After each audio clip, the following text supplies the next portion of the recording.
Hi friends, இன்னைக்கு பிரேக்ஃபாஸ்ட்டுக்கும் லஞ்சுக்கும் நான் என்ன சமைச்சேன்னு பார்க்கலாம். இன்னைக்கு காலையில் சாப்பிட்றதுக்கு நான் பூரி தான் செஞ்சுருந்தேன். பூரி ரொம்ப பெருசாக போடாமல் குட்டி குட்டியாக போட்டு பூரி செஞ்சுருந்தேன். மீதி மாவில் கொஞ்சம் சப்பாத்தியும் செஞ்சு வச்சுருந்தேன். சரி ரெண்டுத்தில் எது சாப்பிட்டாலும் சாப்பிட்டுக்கிட்டோன்னு சப்பாத்தி ரொம்ப சாஃப்டாக சூப்பராகவே வந்திருந்தது. சப்பாத்திக்கும் பூரிக்கும் சன்னா போட்டு உருளைக்கிழங்கும் போட்டு மசாலா பண்ணியிருந்தேன். இது ஒன் பார்ட் கிரேவி மாதிரி தான். தக்காளி வெங்காயம் எல்லாம் நல்லா வதக்கிட்டு இஞ்சி பூண்டு பேஸ்ட்டு மிளகாத்தூள்லாம் போட்டுட்டு சன்னாவும் உருளைக்கிழங்கும் போட்டு ஒரு 4 விசில் கொடுத்து ஸ்டவ் ஆஃப் பண்ணிடலாம். ரொம்ப ஈஸியாக செஞ்சிடலாம். அதுக்கப்புறம் மதியம் சாப்பிட்றதுக்கு சாப்பாடும் செஞ்சுட்டேன். சாப்பாட்டுக்கு வந்து மீன் குழம்பு தான் செஞ்சுருந்தேன்.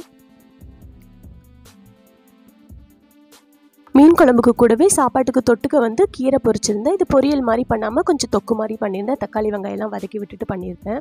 அப்படியே காலையில் சாப்பிட்றதுக்கு கொஞ்சம் பழமும் எடுத்து வச்சுருக்கேன். அவ்வளோதான் ஃப்ரெண்ட்ஸ், இன்றைக்கி காலையில் பிரேக்ஃபாஸ்ட்டுக்கும் லஞ்சுக்கும் எங்கள் வீட்டில் நான் என்ன சமைச்சேன்னு பார்த்தீங்க. இந்த வீடியோ உங்களுக்கு பிடிச்சிருக்கோன்னு நம்புகிறேன். அப்புறம் நீங்கள் நம்ம சேனலை ஃபஸ்ட் டைம் பார்க்குறீங்கன்னா நம்ம சேனல் சுமிதா சிம்பிள் சமையலை சப்ஸ்கிரைப் பண்ணிக்கோங்க. நாளைக்கு இன்னொரு சூப்பரான வீடியோவில் பார்க்கலாம். பாய்.